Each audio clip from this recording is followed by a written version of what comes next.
Olá, boa tarde. Vamos começar mais uma live. Hoje a gente tem como convidado Adson Ribeiro, que a gente vai conversar sobre acessibilidade e a importância disso aí. Então, vamos esperar só um pouquinho a Adson entrar, que a gente chama ele. Esqueci de pegar meu óculos hoje, mas daqui a pouco peço alguém para pegar o óculos para mim. Eu consegui ler direito as mensagens. Ai, que massa, Calunga aí, Celeste, Luiz, Humberto, querido, Thaís, né, Lurdinha, deixa eu ver, Tita e Grace, que maravilha. É um assunto que é super importante mesmo, essa questão da acessibilidade. E principalmente a gente entender a acessibilidade como uma coisa muito mais ampla do que simplesmente acesso à cadeira de roda, né? Ó, chegou o óculos. Melhor. Então vamos lá. Deixa eu esperar só o Adson entrar aqui para a gente botar ele para dentro. Então, acessibilidade, na verdade, é muita coisa. Muita coisa está envolvida em acessibilidade, né? Não é só, é um assunto super importante mesmo, Celeste. Eu vou aproveitar enquanto o Adson está chegando aqui para falar que a gente está com um sorteio, né? Rolando aí aqui no Instagram da Casa 500, que teve uma gentileza do pessoal do Anuário de Decoração, né? De Tiago, de Enio, e cederam 3 exemplares. Então a gente está sorteando, o sorteio vai ser segunda-feira, então ainda dá para ir lá olhar, marcar, né? Então dá boa tarde, Ide. Lúcia, já vi Flavinha aqui também. É bom que a Adson tá entrando, aí já dá tempo de eu ver algumas pessoas aqui. Às vezes eu não consigo, gente, saber o nome, né, das pessoas. Thaís tá aqui, Sabrina. Você vai marcar, boa, Celeste, marca lá o sorteio, que vão ser 3 exemplares, viu? É verdade, eu acho que o que a gente vai discutir muito aqui hoje é sobre a questão do desenho universal, a questão das limitações mesmo físicas, auditivas, visuais, limitação de altura, a questão do idoso, né? Porque, afinal de contas, nosso país não é mais um país jovem, né? A gente tem um índice de idosos muito grande, então é arrumar tudo isso também. Vamos ver, Adson, será que Adson tá tendo algum probleminha para entrar? Falei com ele nesse instante, será que tá com algum problema de internet aí? Sabrina, você podia até dar uma ajudinha aí, dar um contato com ele aí, por favor, porque eu falei com ele agora e estava tudo pronto, não sei se ele está com alguma dificuldade aí. Dalva, que bom ser aqui, quase todas está aqui com a gente, ou todas, né? É porque às vezes tem uma coisa também, viu? Entra vários nomes ao mesmo tempo e a gente não enxerga daqui.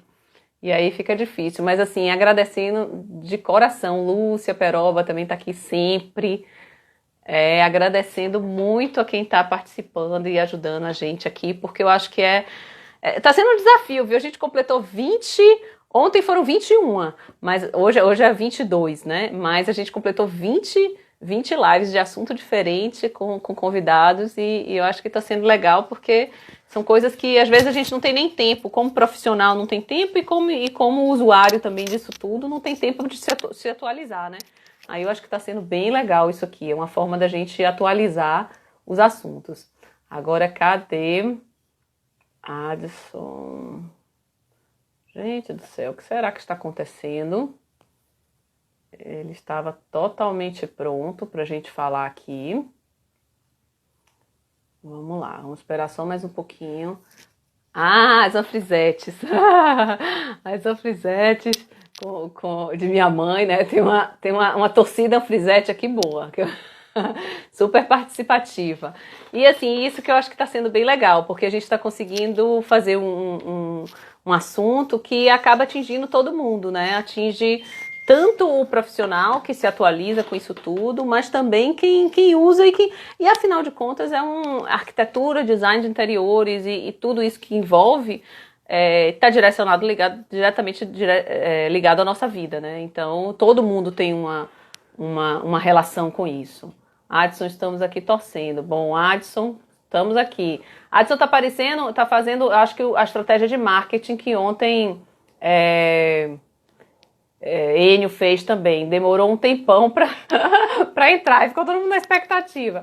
Tô brincando. Mas vamos ver. Neuza, que bom tá aqui também. Gente, eu já vi aqui também umas pessoas entrando da Suécia, Manuel. Já vi outras pessoas entrando aí de outros lugares, né? Que estão fora do Brasil, mas que conseguem estar assistindo aqui e andando junto com a gente. Lívia aqui também. Então, bem legal isso. Agora só tá faltando o Adson. Adson, cadê você? Tá aprendendo com o Enio, estratégia de marketing aqui, de demora para entrar. Brincando. Mas assim, choveu muito também, ele também mora pelo lado de Lauro de Freitas e tal, mas tava tranquila a internet dele nesse instante que a gente se falou, né? Então ele deve estar só com alguma dificuldade aí e já está entrando. Mas, de qualquer forma, assim, todo esse assunto da norma de acessibilidade, que antes era uma recomendação e depois virou lei, né? E que eu acho que é muito justo, porque, afinal de contas, a acessibilidade é permitir que todo mundo possa ter acesso e contato com aqueles espaços, né? Então, tem uma grande dificuldade nas edificações já construídas, né? Uma adaptação se torna um pouco mais difícil, e aí tem normas mais rígidas também para a área de restauro, né? Das áreas de tombamento. Então, edificações históricas normalmente são muito apertadas, muito restrito o espaço. Deixa eu ver aqui se ele entrou de novo. Não. Sabrina, você tá por aí? Dê uma ajudinha aí a ele, por favor. Vê se tá precisando de alguma coisa. Mas assim, de qualquer forma, as edificações históricas, elas são mais difíceis, né? Quando a gente tem também casas e residências, tem um grande problema que é as adaptações de escada, né? Então, aqui, você agora, maravilha, Adson. Daqui a pouco eu tô conversando tudo aqui, e aí a gente fica. Se bem que sem assunto não fica, não, porque é um assunto grande. Já tá entrando aqui, gente, já tá entrando. Oi, Adson. Acho Oi, que tá ao contrário sua câmera, a gente não tá vendo você. e não estava, tá vendo? Não estava. Vire aí, Ela, vire aí. Eu tô falei, tentando aqui. se teve algum. Pronto. Oh, agora! Teve umas dificuldadezinhas aí pra entrar, né? Na verdade, eu estava online, estava aguardando o convite Não, eu não tava te achando online. Ai, às Foi, vezes acontece isso. Aí você acenou, eu vi, foi isso? Porque eu tava foi. te procurando e não tava mostrando você. Legal. Eu Eu tava. pensei que você tava fazendo a mesma estratégia de Enio, demorando pra entrar, fazendo suspense de marketing. Meu Deus. Tô brincando. Aquele. Tô brincando, tô brincando. Mas vamos lá. Primeiro, super obrigada. Eu sei que Ah, não é fácil ficar fazendo live, não é uma... às vezes é eu tímido e queria. tal, né? Mas Uhum. assim, o que eu quero dizer é que eu te pedi aqui, né? Te solicitei e fiz esse convite para você vir, para a gente poder conversar de uma forma muito tranquila e assim, e mais do que isso, tentar esclarecer para todo mundo como é que a gente tem que agir para esse processo de inclusão, vamos dizer assim, né? Eu acho que pode se Com falar certeza. um processo de inclusão de todas as pessoas, né? Então, aí, engraçado, é uma coisa que eu vou deixar você falar um pouquinho aí, seguir um roteiro, eu sempre interrompo e misturo o roteiro todo, mas uma coisa que eu acho que é bem importante a gente discutir é que às vezes as pessoas acham que a acessibilidade é só para alguém que tem uma limitação. E na verdade não é, porque todos nós, alguma hora, estamos mais velhos, né? Estamos. Ou seja, a gente até, por exemplo, pegar uma panela lá em cima do armário, né? Isso está inacessível. Isso é uma falta de acessibilidade. Uma panela que você usa todo É, dia, tem que todo dia subir numa escada ou num banco, correndo risco para pegar uma panela que está lá em cima. Então, isso tudo envolve acessibilidade, né? Então, por isso que é uma coisa que precisa ser muito falada dentro do desenho e dos projetos dos espaços, né? Então tá, então é. vamos lá, tá? A princípio, eu quero agradecer pelo convite também. Oh, Eu assisto todas as lives e eu vejo que que passaram massa. profissionais de peso aí que eu gosto, alguns professores passaram por aí também. Ai, que Aí bom. quando eu recebi o convite, eu fiquei muito envaidecido, lisonjeado, mas Obrigada. também fiquei muito preocupado. Oh, Muito não tem preocupado. preocupação, porque conteúdo Não. você tem, cara. E aí a gente tá, justamente é o nosso foco aqui, é trazer conteúdo, trazer justamente essa discussão. Então, Veio porque eu sei que você tem conteúdo. Então, fique à vontade. Para quem não me conhece ainda, eu sou Alisson Ribeiro. Como é que eu vim trabalhar com acessibilidade? Na verdade, a acessibilidade me escolheu, porque assim, desde a minha universidade, meu trabalho final de graduação foi uma unidade prisional, um presídio, então a partir daí eu comecei a me especializar nessa área. Legal. Daí eu fui trabalhar em uma empresa que ganhou uma licitação para executar um presídio no estado de Pernambuco. Que legal. Trabalhei durante 6 meses e daí recebi o convite da Secretaria da Justiça do Estado da Bahia para trabalhar lá, dando manutenção no presídio daqui do Estado.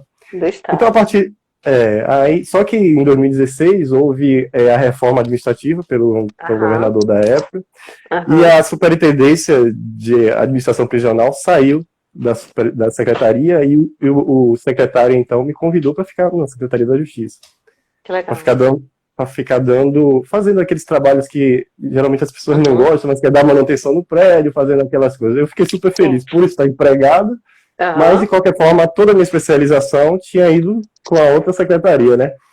Eu fiquei meio preocupado. Foi quando eu conheci Alexandre Baroni, que hoje é o superintendente do Direito da Pessoa com Deficiência, e Marília Cavalcante, que era diretora na época da Pessoa com Deficiência. E eles me convidaram para trabalhar com acessibilidade.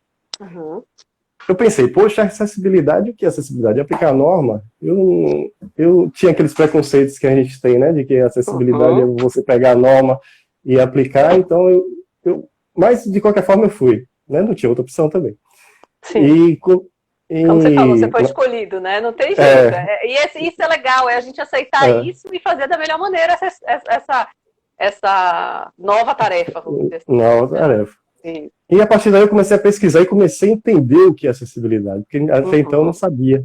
E eu comecei a me fascinar por isso. E comecei a pesquisar mais, eu fiz alguns cursos, me capacitei, fiz alguns projetos bem legais, na época com Marília, com Baroni, trabalho com fiscalização nessa área. E hoje estou aí, super satisfeito com essa área do assessoria para quem precisa. Não conheço tudo, exatamente tudo, mas a gente vai...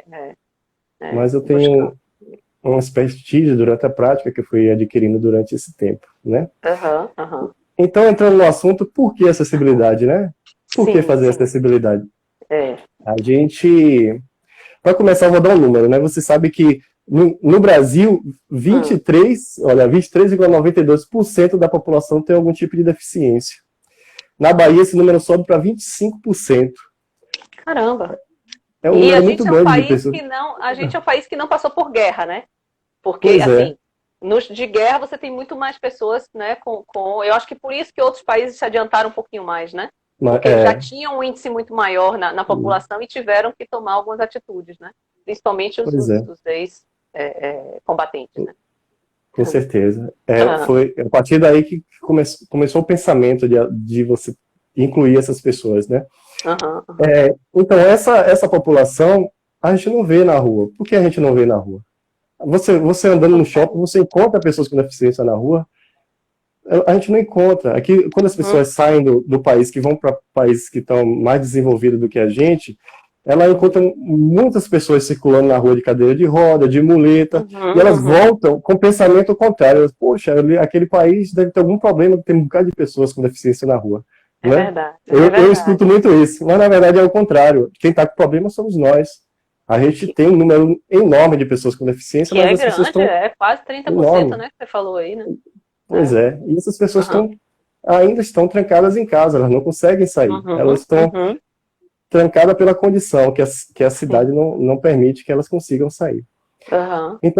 Então, por isso é importante, nós arquitetos, nós projetistas, né, arquitetos, engenheiros, design, nós temos essa obrigação, social, porque a arquitetura também ela é transformadora, ela tem essa função social. Tá nas nossas atribuições, atender a coisa social mesmo. E a gente tem a obrigação legal, porque o decreto 5296 de 2004, ele deu força de lei, a NBR 9050, então todo arquiteto deve conhecer a NBR, que é a Norma Técnica Brasileira de Acessibilidade. Isso, né? de cor salteado, tem que de saber. cor salteado. Então, e a gente tem que aplicar, a gente tem a obrigação legal de utilizar a norma. Quando a gente assina uma RT, uma norma técnica brasileira, um termo de responsabilidade técnica de uma norma, de um projeto, de uma obra, não sei se vocês reparam, lá embaixo tem um quadradinho para marcar, onde eu atesto que eu estou atendendo a NBR 950. Então, se eu estou atestando e não estou atendendo, eu estou cometendo, no mínimo, um crime, né? Infringindo uma lei. Uma infração, uma lei. Pois é. Então, com todos esses argumentos, a gente tem a obrigação de poder propor a inclusão da pessoa com deficiência nos nossos projetos, nos nossos... E como você mesmo falou, a gente não pensa na acessibilidade apenas para a pessoa com deficiência, né? Acessibilidade, ela é boa para todos. Quando um projeto ele sai acessível, ele acaba sendo bom para todo mundo. A gente fez... Logo quando eu entrei na Secretaria da Justiça, eu, Marília Cavalcante e Alexandre Baroni, a gente soube que na época da Copa o Estado iria dar manutenção no Centro Histórico de Salvador. Então a gente pegou o escopo para dar uma olhada. Quando a gente viu que no escopo tinha requalificação de calçada, requalificação de fachada e de cobertura. Poxa, a gente pensou, como é que eu vou requalificar as calçadas? Por que não dar essa acessibilidade? Era a oportunidade certa, né, para fazer isso, exatamente. Essa era a nossa oportunidade. Então a gente, Marília, na época... Não te interrompendo aqui, mas assim, quando você pensa numa acessibilidade para uma calçada, o que inclui isso? Só para a gente ficar claro aqui, para quem até não está dentro dessa área, né? Então a gente envolve o quê? O que é que você olha nos itens de um projeto de acessibilidade quando você vai avaliar um projeto que tem uma calçada e o que é que precisa estar nele para poder garantir que ele está acessível, né? Isso, a gente primeiro tem que entender que a calçada faz parte da edificação. Né? A gente não pode fazer o projeto da nossa edificação e deixar a calçada para depois. Nossos acessos, a edificação, tudo tem que estar em conformidade com a nossa calçada. A acessibilidade, ela tem que ser pensada de forma micro. A gente tem que pensar no detalhe. Eu não posso pensar numa rampa como um padrão de rampa, numa guia rebaixada, como a gente fala para a calçada, né? A gente tem que pensar nela de forma individualizada. Eu tenho que, quando eu vou projetar uma guia de calçada, eu tenho que observar a altura do meu fio, eu tenho que observar a dimensão da calçada, eu tenho que observar a drenagem, que é muito importante. Eu canso de passar na rua, ver um monte de rampa cheio de água dentro, a pessoa desce, ela tem que se molhar. E respondendo a sua pergunta, o que é uma calçada acessível? É uma calçada onde eu tenho a circulação livre, tá? Onde nada não tem nenhum tipo de obstáculo. Então a pessoa tem que andar pela calçada sem ter nenhum obstáculo. Sem nenhum obstáculo. Aí eu tenho a dimensão da calçada, de acordo com a sua lei municipal, né? Eu posso ter uma calçada mais estreita ou mais larga. Ela sendo mais estreita, tem que garantir no mínimo 1,20 m de circulação livre, né? Aí todo o equipamento, mobiliário, árvore, banco, tudo eu tenho que colocar fora dessa área. Acesso à edificação. Se a calçada for... eu não tiver a possibilidade de colocar como é que se diz, uma faixa de acesso, porque a calçada pode ser dividida em 3 etapas, eu posso dividir ela em 3 formas. Eu tenho que ter setores, isso. Eu tenho que ter a faixa de serviço, onde eu coloco todo esse material, a faixa livre, que eu não posso ter nada, eu tenho que circular, e a faixa de acesso. Algumas calçadas, por ser mais estreita, essa faixa de acesso não existe. Então, qualquer acesso para a minha edificação, eu tenho que colocar da minha fachada para dentro. Entendeu? Sim, entendi. Então, isso, ou seja, como você está falando, isso tem que ser pensado em conjunto com o projeto que está sendo feito, que está sendo executado lá, porque se você só pode botar seu acesso do seu terreno para dentro, dependendo da largura da fachada, isso tudo tem que ser pensado durante o projeto também. Durante o projeto, isso com certeza. Durante o projeto, é uma coisa interessante de você falar. Então, quando a gente vai fazer uma concepção de projeto, olhar qual é a largura do seu passeio, da sua calçada que tem na frente do seu terreno. Dependendo da largura, você pode ou não colocar seu acesso fora do seu terreno ou dentro, porque tem uma faixa que fica reservada para isso. Se não for tão largo, não vai ter essa faixa. Não vai ter essa possibilidade. O acesso por dentro. Para dentro do seu lote. Boa chamada de atenção aí. Agora, quando você tem raízes, exatamente, alguém que falou, quem foi que passou aqui? Celeste. Boa, Celeste. Quando você tem raízes de árvores, né, no caminho do processo, que é que a gente, Vitória mesmo é uma que é uma a área da Vitória, ali do corredor da Vitória, é um desafio grande, né? Como é que a gente faz isso, na verdade? Primeiro, não poderia ter plantado as árvores ali por causa já está atingindo a faixa que você falou que tem que ser livre, não pode ter vegetação, né? Isso. Mas, a gente tem que repensar essa calçada. Ou a gente repensa a calçada, ou a gente tem que chamar algum botânico, alguém que entenda da vegetação, para poder dar uma cortada na raiz. Sim. Mas a faixa livre, ela tem que ser garantida. Entendeu? Certo. Aí começa aquelas questões que já são muito mais profundas, eu não tenho nem como muito discutir aqui, porque talvez você até possa me dizer como é que isso acontece, mas a gente não tem como dar solução sem um processo gigante. Mas, por exemplo, você tem lá na Vitória uma árvore enorme no meio do caminho. Centenária.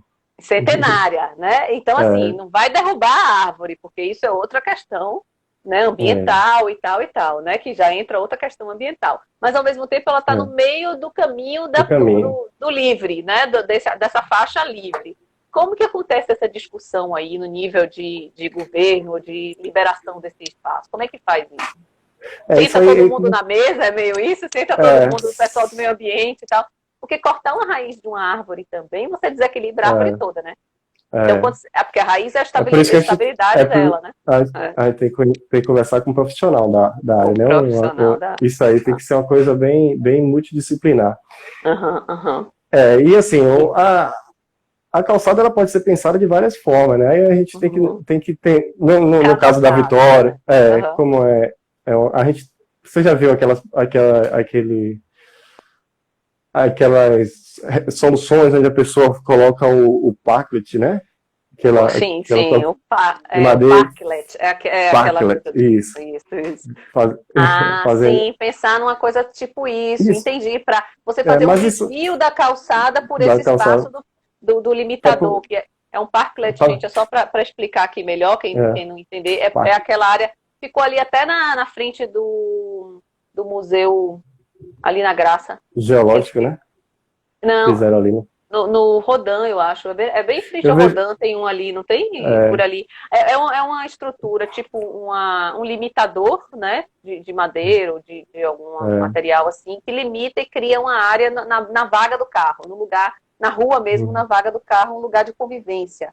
Mas você está falando aí uma ideia boa, de pegar isso para fazer um lugar de desvio dessa calçada. Desvio. Né? Em São Paulo, o pessoal utiliza muito isso. Agora sim, a gente tem que ver qual é a nossa prioridade, né? Se a gente vai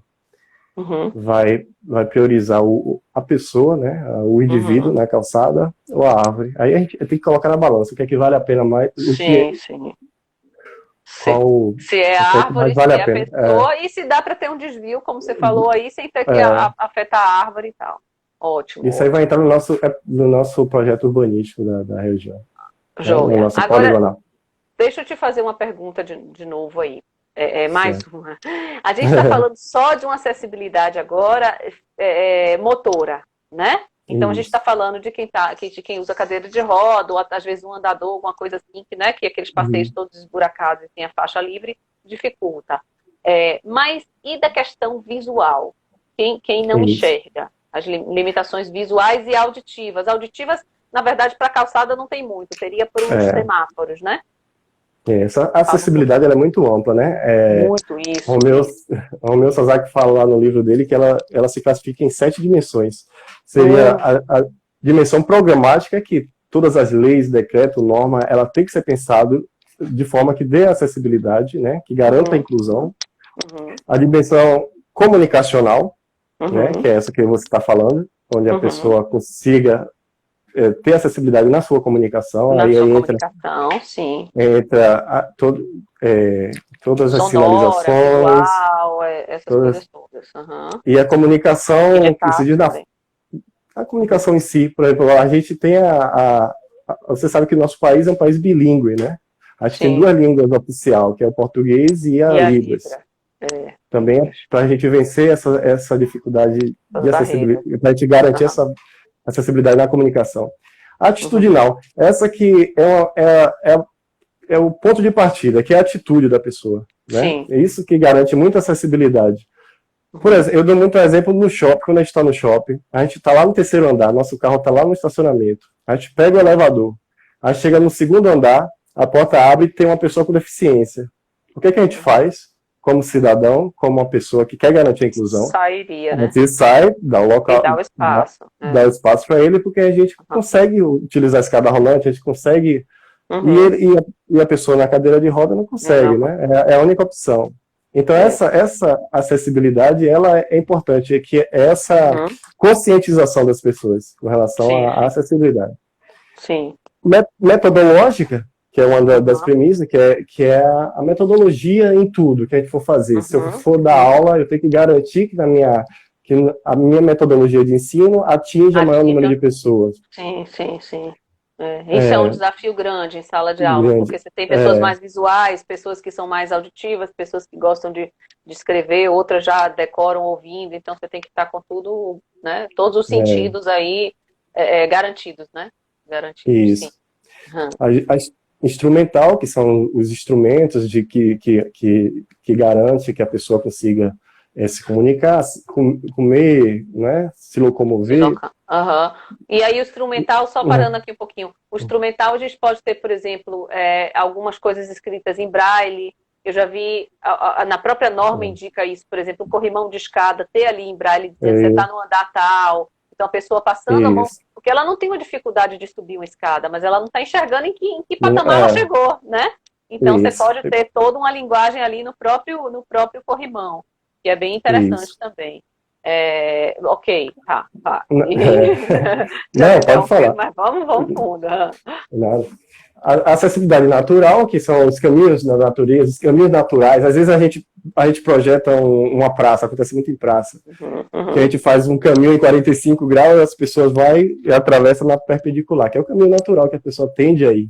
Isso. Eu acho isso, assim, de uma loucura. Porque muitas vezes o arquiteto fica lá fazendo, porque no desenho fica bonitinho, né? Aquele negócio todo torto. Mas ninguém vai ficar rodando para chegar a uma ponta e outra e ficar torto assim rodando, né? Então, é o que você falou, você faz torto, mas as pessoas vão passar pelo meio do jardim no caminho. Então, fazer os caminhos que sejam naturais. Ninguém anda ortogonalmente, né? A gente anda pelos caminhos mais fluidos. Claro. No piso tátil acontece muito isso, as pessoas sempre trabalham, né, de forma que as pessoas sempre se locomovam em 90 graus, em 45 graus. Né? O piso tátil também, só para a gente esclarecer, gente, é aquele piso que você tem os relevos no chão, eles têm uma linguagem, né? Então ele tem listinhas e bolinhas que vai dizendo, né, se tem desvio e tal, que é para acessibilidade de pessoas que não enxergam. Então elas vão ali sabendo quanto elas estão andando nas calçadas. Aquilo chama piso tátil. É que muita gente não sabe o nome daquilo. A gente vê nas calçadas lá, e aí tem o piso tátil para o cego, né? A pessoa que não enxerga. O cego, a pessoa com deficiência visual. A gente não pode ter medo de falar, porque o termo certo é cegueira, tá? Isso. A pessoa que não enxerga. Peraí, antes de acabar seu negócio aí, deixa eu fazer um parênteses aqui. Teve uma época que se chamava pessoa com necessidade especial. Que aí só podia botar isso. A gente sabe bem em projeto isso, que botava PNE. Sanitário, PNE, pessoa com necessidade especial. Aí depois chegou-se à conclusão que isso não era correto falar. Porque não é uma necessidade especial, é uma deficiência. Né? É uma deficiência. E não tem que ter medo de falar isso. Né? Essa é uma discussão que as pessoas com deficiência, que a pessoa com deficiência. O termo correto hoje é pessoa com deficiência, né? Com deficiência. Ou pessoa com cadeira de roda também, PCR. A norma usa também, né? PCR, pessoa com cadeira de roda, para a área de cadeirante. Isso é mais usado tecnicamente na área de arquitetura, mas o termo correto o termo correto é pessoa com deficiência. Aí eu posso ter pessoa.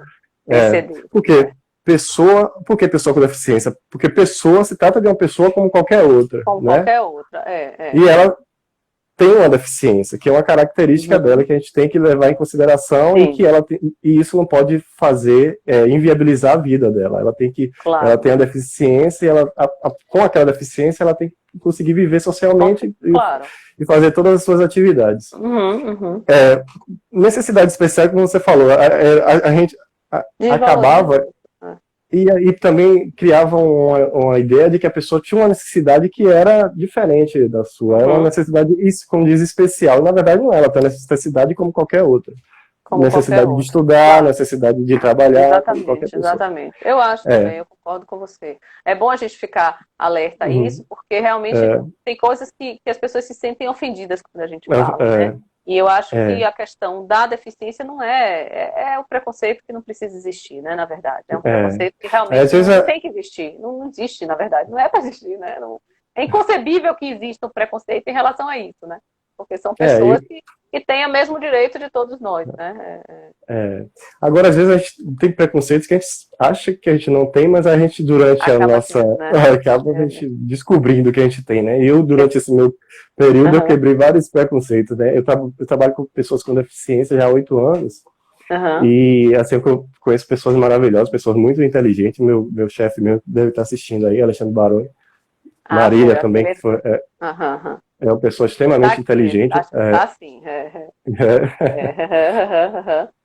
E na verdade, você tem, na verdade, o que a questão que eu acho que não tem nada a ver com a questão das limitações, mas cada pessoa se adequa a alguma coisa. Não adianta você pegar alguém que não sabe ou que não gosta daquilo, uma pessoa que não tem concentração, uma pessoa hiperativa, por exemplo, que não tem concentração em fazer alguma coisa. Como é que você vai dar uma tarefa para ela que precisa de concentração?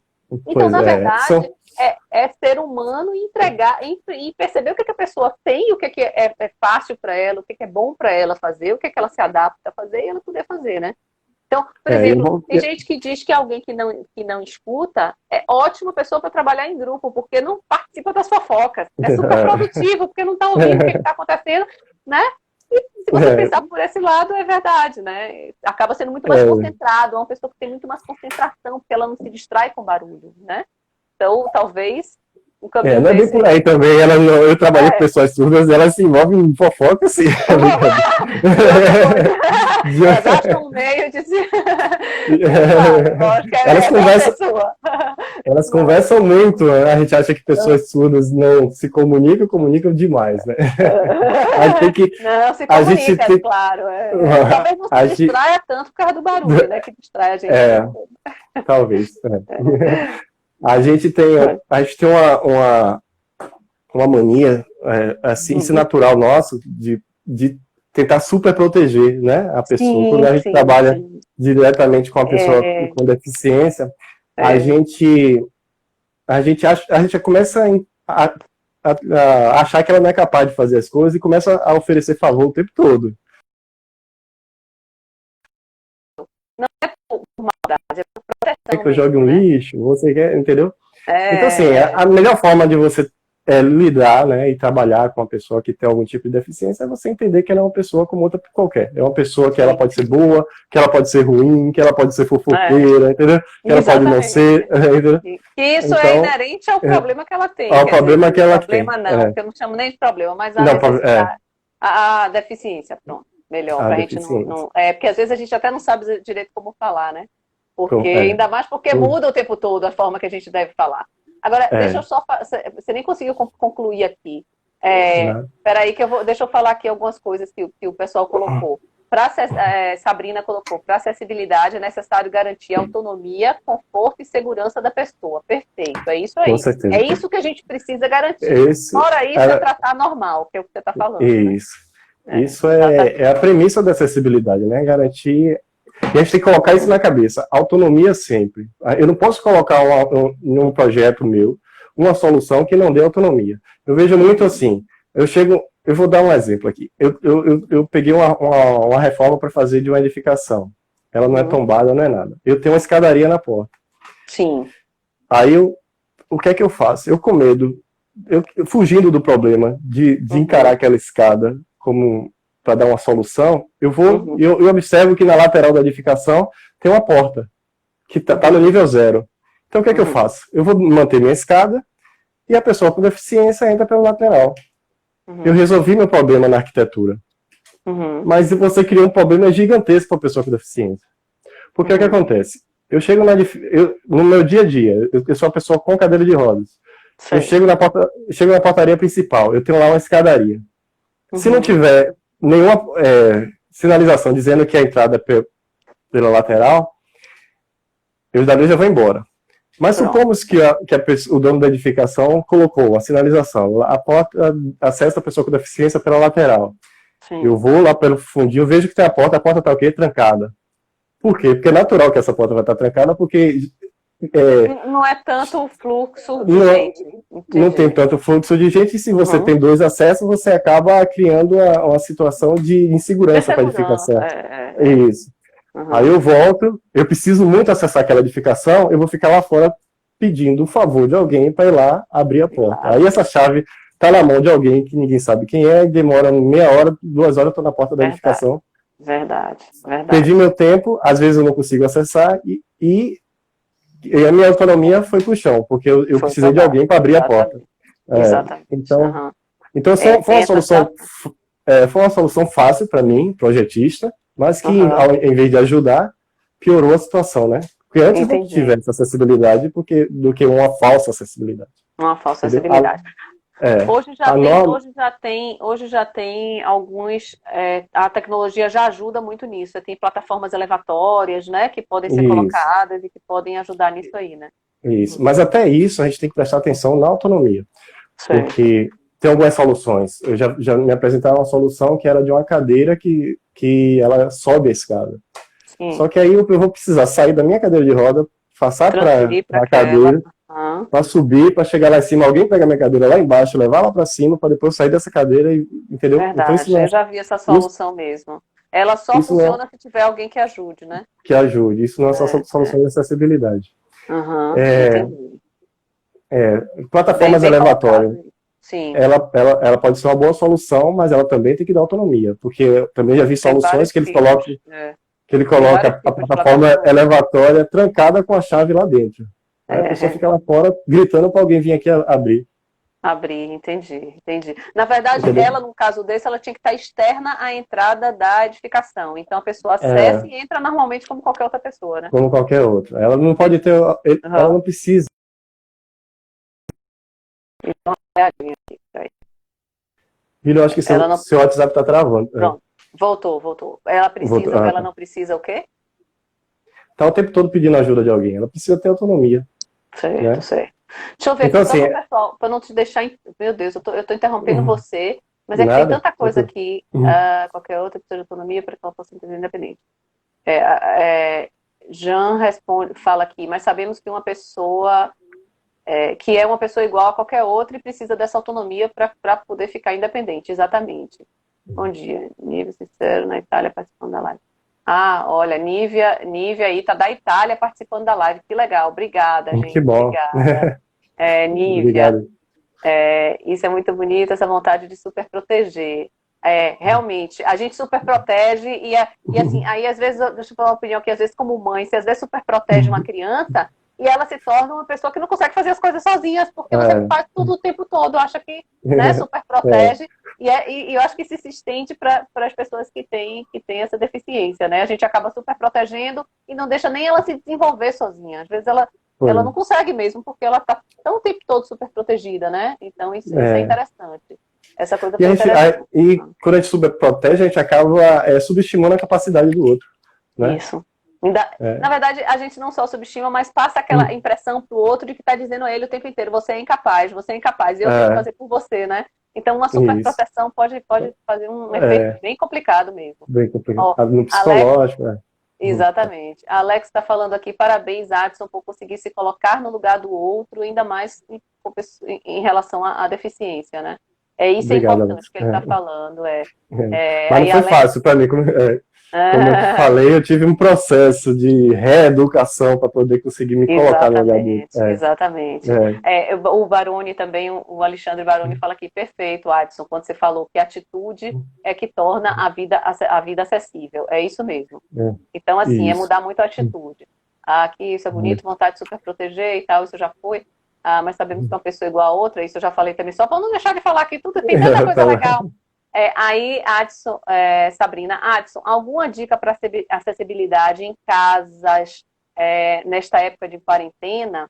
Muitos clientes têm perguntado a respeito de barra, colocar, era isso que eu queria entrar, ótimo. Uhum. Barra, colocar em casa e tal e tal. Qual as dicas aí que você pode dar em relação a... Vamos falar agora, como a gente falou que a acessibilidade é uma coisa geral, né? Uhum. A gente está com o tempo já... Só tem sério?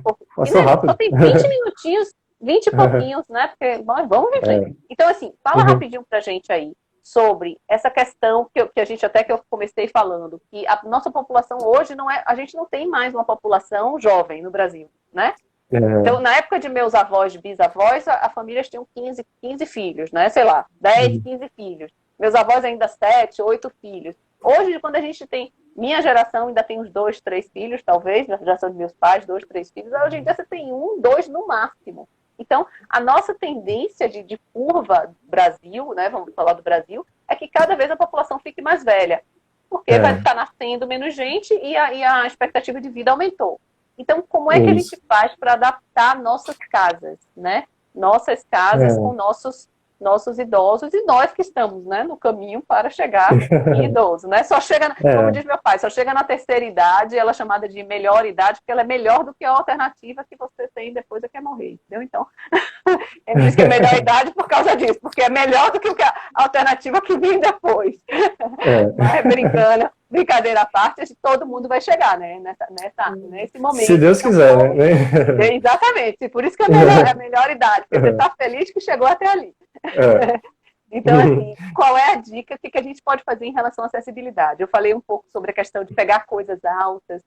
Eu lembro meus avós que moravam sozinhos, buscar uma coisa no micro-ondas lá em cima. Eu falava, meu Deus do céu, pegar o café quente do micro-ondas acima da área da cabeça é derramar em você, né? É fato, entendeu? Para os profissionais de arquitetura, eu indico a leitura do livro de Silvana Cambiage, Desenho Universal, que eu acho que é uma bíblia assim, da acessibilidade, né? Então, é importante, quando você for adaptar uma casa, que você consiga colocar as coisas tudo no alcance da sua mão, né? Se você vai cozinhar, você evitar o máximo de movimento, que a pessoa consiga cozinhar, estiver próximo da pia, estiver próximo do fogão, estiver próximo da geladeira. Evitar distância muito grande. Isso é bom para acessibilidade. Evitar alturas muito elevadas. Eu sei que às vezes a gente tem um apartamento tão pequenininho que não tem como a gente não colocar coisa... Usar. Né? E não é só alto, é baixo também, né? Baixo também, baixo também, né? Porque para você baixar para pegar certas coisas é impossível. Os mercados fazem muito isso. Bota o precinho do negócio lá embaixo, você tem que se abaixar para pegar e ainda conseguir olhar o preço da coisa. Fica bem complicado, né? Tem que comprar produtos, né, equipamentos que esteja dentro do desenho universal. Acho que a gente nem falou do desenho universal, né? Não, vamos falar. Nós temos ainda 17 minutos. Vamos lá. O desenho universal é o conceito de pensar produtos, arquitetura. Eu não vou falar exatamente como está no conceito, mas em suma é isso. É você pensar produtos, pensar arquitetura, espaços urbanos, de forma que eu consiga atender o maior leque de pessoas sem precisar fazer algum ajuste depois de adaptação. Então, se eu penso, eu vou dar um exemplo aqui. Se eu vou projetar um sanitário masculino, né, onde eu preciso colocar 10 mictórios. Então, eu vou colocar, na prática, eu vou colocar eles lá na parede, da altura padrão, né? Aí, só que aquela altura padrão, ela não vai atender a todo mundo. Né? Então eu vou ter que fazer um ajuste. Depois eu vou ter que pegar um e botar mais baixo, né? Como você vê em alguns sanitários. Mas se eu pensar como desenho universal, eu, em vez de colocar um mictório, aquele da parede, eu posso comprar um mictório daquele de pé, que vai de cima a baixo. Então eu estou atendendo a todo mundo, eu não preciso estar me preocupando em ajustar um. Você está entendendo? Sim, estou entendendo. Essa que é a ideia do desenho universal. É você pensar de forma que você abranja o maior número de pessoas. Eu tenho, não sei se vocês já viram a máquina de lavar. Você tem aquela máquina de lavar que você bota a roupa por baixo. Você tem aquela que você bota pela frente, tem aquela que você bota a roupa por cima. Sim. Quando eu coloco a roupa por cima, se eu for uma pessoa muito baixinha na cadeira de roda, eu não consigo levantar a tampa. Se eu coloco pegar o que está lá no fundo, né? O que está lá no fundo. Como é que você pega a roupa lá embaixo, né? Isso. A que tem saída pela frente, eu estou numa cadeira de rodas, eu não consigo abrir porque a minha cadeira vai empatar. Não é? O que seria um pensamento de um desenho universal? Vocês já viram aquela máquina de lavar onde a entrada é em 45? Ali eu estou atendendo um número maior de pessoas. Ela não é nem embaixo nem em cima. A abertura dela está em 45 graus. Nunca vi, não. Vou isso. Vou ver isso aí. Mas, sim. Legal. Então, assim, o desenho universal, né, seria a gente procurar objetos, procurar... E aí a gente está falando de tudo, está falando de uma xícara, está falando de tudo, de uma coisa de uma forma geral. Uma televisão, Um exemplo muito bom de um equipamento de um desenho universal é o nosso smartphone. Hoje pode ser utilizado por todo mundo, por uma pessoa idosa, porque eu tenho possibilidade de fonte ampliada, eu tenho a possibilidade de mudar o contraste de cor, por uma pessoa cega, que é porque ela tem aplicativos que fazem a leitura, eu consigo mandar mensagem de texto, de voz. Então a tecnologia ajuda muito, né? Aí nesse caso seria tudo mais tecnologia, né? Tudo tecnologia.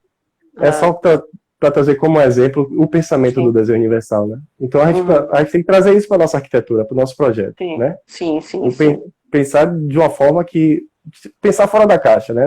Não pensar de uma forma que não vai atender só a mim, mas que vai atender a qualquer pessoa que Eu sei que é difícil, não é fácil, né? A gente pensar em todas as possibilidades é difícil. Mas não é simples, não. Agora, em relação a sanitário, que é o lugar que as pessoas mais têm acidentes, né? Porque, assim, a gente sabe que a pessoa idosa, muitas vezes, o grande problema é a queda, né? É o que vem, e principalmente em consequência da queda. Porque uma pessoa... Outro dia eu tomei uma queda aqui, tem um mês mais ou menos que eu tomei uma queda e dei uma torcida na perna. Até hoje ainda tá dando umas puxadinhas na perna, mas me recupero mais fácil, tá? Lógico que a gente vai ficando mais velho, vai ficando mais difícil de recuperar. Mas, assim, ficou com uma deficiência provisória. Uma deficiência provisória, que isso é outra questão grande também. Quando você percebe tudo isso, quando você quebra um pé, quando você tem uma deficiência a gente só percebe quando a gente sente, né? Quando sente na pele o que é isso aí, né? Mas, assim, em relação a sanitário, o que a gente pode fazer para hoje, agora, para a gente dar uma melhorada, ainda mais porque as pessoas estão muito mais dentro de casa. Como é que a gente pode... As barras, como é que isso funciona? Fala um pouquinho para a gente. As barras, ela têm função, né? De apoio e de transferência. Ela é pensada de uma forma que eu possa me locomover dentro do espaço, que eu possa fazer transferência. Por exemplo, se eu tiver em uma cadeira... Porque eu sempre preciso cadeira de roda, porque eu acho que é o extremo, assim, na mobilidade. Então, eu tenho que, com a barra, eu tenho que utilizá-la para sair da minha cadeira e me transportar para o vaso sanitário. Então, a barra, a norma técnica, ela desenha direitinho o tamanho, o local específico onde eu tenho que colocar para que essa transferência ocorra. Acontece que, às vezes, eu vejo alguns sanitários que até o projeto está certo, mas quando a gente vai para a obra, como foi executado, as pessoas... acham que o local onde eu coloco o meu vaso, ela não tem importância. Então, para acessibilidade. Então, o meu vaso ele tem que estar colocado de forma que eu possa encostar com a minha cadeira de roda, eu tenho que ter um espaço do lado dela de 1,20 m por 90, que a gente chama de módulo acessível, né? Onde eu tenho que colocar minha cadeira e fazer essa mudança. Aí as pessoas pegam e deslocam. Às vezes você vê, eu tenho várias fotos que as pessoas vão me mandando todo dia de vaso em uma parede e as barras na outra. Só colocou para dizer que tem barra. Que loucura, então não entende nem para que serve a barra, né? Porque botou ela longe de onde a pessoa vai usar, não serve para nada, né? Mas acontece que pendurar alguma coisa na vaso, né? No vaso, na barra, né? Acontece com muita frequência isso.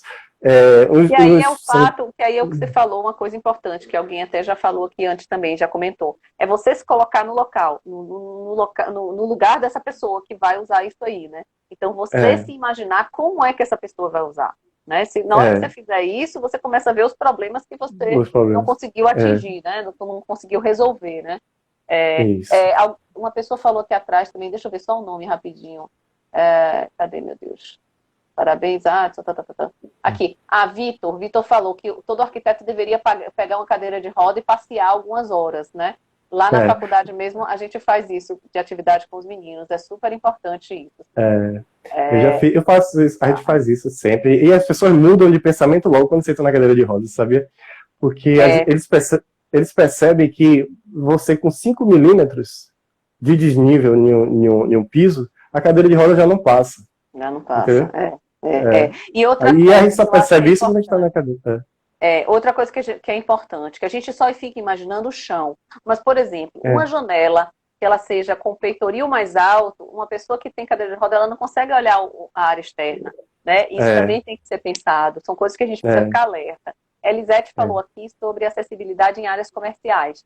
Tem lojas que a pessoa, até sem deficiência, tem dificuldade de transitar. Aí a gente já entra em outra questão enorme, que é uma falta de qualidade, de projeto, de layout. Então, assim, fluxo, como é que o espaço funciona? E aí não tem nem muito a ver com acessibilidade, quer dizer, tem a ver com acessibilidade, é total acessibilidade. Mas ninguém está falando nem de questão de cadeira de roda, a gente está falando, como a Elisete falou aqui, você conseguir transitar dentro do espaço. Então foi o que você falou, uma cozinha ela tem que ser programada para pegar as coisas no lugar certo, né? E ter um fluxo correto, né? Um fluxo correto. Isso aí bom você fazer, quando a gente estiver projetando, fazer um gabaritozinho de circulação, com área de retorno, aquela diâmetro de 1,5 m, para que as pessoas possam fazer o seu giro, né? Sim. Isso é importante, para verificar. Mas além disso, não só do lugar, mesmo que for sua casa mesmo, você ter o cuidado de como é que funciona o seu espaço. Entender o funcionamento do espaço. Exatamente, porque tem pessoa que não tem nenhum tipo de deficiência, levanta de noite para ir ao sanitário e tropeça em um monte de coisa pelo caminho. Quer dizer, é um quarto que não está acessível para qualquer pessoa, porque se você levanta de noite, vai tropeçando em coisa para conseguir chegar até o sanitário. Outra coisa importante na acessibilidade é a iluminação, né? Que tem que estar adequada também para não ofuscar, que as pessoas tenham condição de circular, né? Isso é super importante. Gente, a acessibilidade é um negócio enorme. A Lívia está falando aqui para esse tema tão atual, só chamando você de novo, viu? O povo está dizendo. Oh, meu Deus. Que bom, né?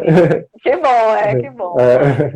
A textura do piso também, né? Do piso é importante, das calçadas. Eu sempre volto às calçadas, porque eu acho que as calçadas, como é uma área de utilização pública, eu acho que é importante a gente ter atenção a elas, né? Sim. Então, dentro de casa, a gente só tem agora 7 minutinhos. Mas assim, que loucura. É muito rápido. Mas assim, vamos dar uma dica aqui. Eu vou te ajudando, a gente vai aqui batendo uma bola para dar uma dica para quem está em casa hoje e que precisa ter mais cuidado com sua própria casa, tá? E aí eu não estou falando nem de alguém que tenha nenhuma deficiência. Estou falando do dia a dia mesmo das pessoas, tá? Que eu acho que isso também inclui em acessibilidade, né? Então, assim, primeiro, cuidado com móveis com muitas esquinas vivas, esse tipo de coisa, né? Porque você acaba se machucando e tal. Cuidado com isso que você falou. Iluminação, boa. Iluminação em lugar errado, que faça reflexo, que ofusque, a pessoa, né, acaba se atrapalhando e caindo. Né? De nível que não é sinalizado, isso acontece muito em casas, né? Que as pessoas colocam aquelas escadarias, aí às vezes o piso não tem um contraste ideal, então as pessoas acabam... A pessoa, quando adquire como é que se diz? A baixa visão, ela não consegue perceber muito o que é desnível do que é uma diferença de cor do piso. Então ela acaba tropeçando, achando que está só mudando de... Isso também acontece muito.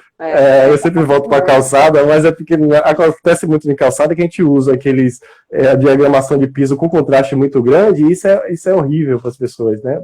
Então quando a gente pensa, se atrapalha, a gente acha que aí a gente coloca o piso, algumas pessoas acham o piso tátil feio, né? Na calçada. Eu acho feio quando ele é mal colocado ou quando ele é colocado de forma improvisada.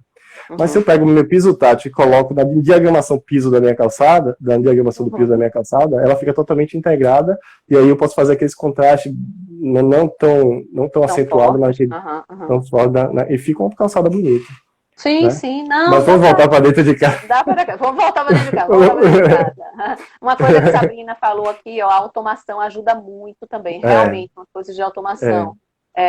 Agora, eu sou um pouco a pé atrás com essas coisas de automação, de 100% automático, porque às vezes você fica à mercê de faltou energia, né? Eu também concordo com você. Inclusive, o faltou energia. Boa coisa que você falou aí. Então, tem que ter dentro de casa, não é só vela, né? Porque vela ainda pode pegar fogo e tudo. Mas, né, ainda tem isso. Tem uma lanterna, ter alguma coisa dentro de casa que possa te dar essa luz enquanto a luz, né? A luz de emergência, né? A luz de emergência, exatamente. De emergência, isso. Você acha que é indicado ter uma luz de emergência, né? Em casa, eu acho que tem que ter, cara. E pelo menos uma área da casa. O que é a luz de emergência? É uma lumináriazinha que você bota lá e ela fica o tempo inteiro ligada na energia. Quando a energia é cortada, que é falha a energia, ela liga e fica ali por algumas horas aquilo ligado para te dar um tempo para se deslocar e tal e tal. Então, eu acho que isso é importante, viu, gente? Aí uma coisa que para ter dentro de casa. Eu não sou contra a automação, não, viu? Eu até gosto, eu acho que é importante, tal. Eu só não gosto de quando ela é 100%, sabe? Ela é primordial para a sua automação. Sim. Algumas pessoas estão falando aqui, ó, altura de prateleira e de interruptor. Isso também é Cássio Salles falando aqui pra gente. Isso também. Aí eu volto mais uma coisa das acessibilidades dentro de casa. Por exemplo, cuidado com mesinhas de cabeceira que são maiores do que o espaço onde você entra e sai da cama, né? Inclusive para coisa de noite, você não se bater nessas mesinhas. Se elas têm quina viva, se torna mais difícil. Outra coisa, na cozinha, eu acho que a cozinha é um dos itens, um dos lugares mais cheios de armadilha. Um micro-ondas acima da área, né? Que deveria você pegar uma coisa quente acima de sua cabeça. É crime isso, pelo amor de Deus. Tem que ser uma coisa numa altura de até 1,5 metro, uma coisa assim, né? Você poder pegar de frente alguma coisa, tá? Para que a coisa não vire na sua cabeça, né? Na sua cabeça. Isso. Uma coisa que também as pessoas não reparam é na hora de escolher a maçaneta da porta, né? Maçaneta. É uma coisa muito importante, porque assim, essas maçanetas, essas de bolinhas, né, como se fala, você precisa ter como é que se diz? Um movimento muito fino da sua mão para poder utilizá-lo. A coordenação motora tem que ser fina. Sim. Até se você for lavar a mão e tiver com sabão, você não consegue abrir. Então é ideal você colocar uma maçaneta de tipo alavanca, onde você até com o movimento do cotovelo e tal. É o que é mais indicado hoje, né? Maçaneta de alavanca. Deixa eu ver aqui se o pessoal botou. Deve ser obrigatório em todo lugar público. Rampas de acesso deveria ser obrigatório em todo lugar público. Já é, né? Não rampa de acesso, mas acessibilidade de uma forma geral. Se precisar botar rampa, né? É um direito de todos, sim. É um direito, é lei, gente. É isso mesmo. Boa, Adson. Aprendi com você, ó. Tá vendo, Luciana, falando aqui. Que massa, que massa. Gente do céu, 3 minutos que a gente tem. E normalmente acaba até antes. Mas, assim, vamos só mais um pouquinho. As torneiras também, Sabrina falando, as torneiras também é uma coisa, né? E aí eu falo outra coisa, gente. Super importante é piso. Piso de banheiro. Piso de lugar molhado, de área de varanda, né? Que cai chuva, que molha. É super importante. Aí você fala assim, vou fazer o quê? Quebrar meu piso todo? Ele escorrega o box do meu banheiro? Não. Hoje já até esse menino Roberto falou aqui comigo também, já existe produtos que você passa em cima do seu piso e torna ele antiderrapante. Então, isso é uma coisa que a gente precisa olhar dentro de casa, né? Essa questão aí de piso, que é perigoso, perigosíssimo. Outra coisa, carpete. Quem tem tapete em casa, tapete solto, é um crime. Incrível. Tapete tem que ser preso. Tem que ser fixo no piso. Existe fita que você fixa seu tapete no chão. Tapete solto em casa para ninguém. É crime total, porque você tropeça mesmo. Se for em cima de um piso brilhante, escorregadio, pior ainda, porque você pisa e vai embora, né? Para quem mora em prédio, condomínio, a escada tem que ser sinalizada com aquelas fitas que refletem no escuro, né? Para poder, até por questão de segurança, uma questão de rota de fuga, e também para auxiliar as pessoas com baixa visão. Pronto. Outra coisa é o piso os pisos dos degraus, mesmo dentro de casa. O piso do degrau, se ele for arredondado e for liso ali, é um lugar que se escorrega muito. Gente, só faltam alguns segundos, o povo já está dizendo, a live, muito bom, não sei o quê, que massa. Que bom. Mas é tanta coisa para dizer, né? É tanta coisa. Outra coisa que eu não quero deixar de dizer é mesinha de centro de tampo de vidro, super perigoso. Para idoso, né? 20 segundos. Super obrigada, super obrigada. Vamos fazer outras aqui. Obrigada. Eu estava tenso, mas foi bom. Foi massa, não tem tensão não, é uma conversa, é um compartilhar conhecimento, é muito bom, né? Então tá, super obrigada. Obrigada, gente, obrigada a todo mundo. Obrigado você. E desculpa eu não ter participado naquele dia, mas eu tive um problema sério, né, naquela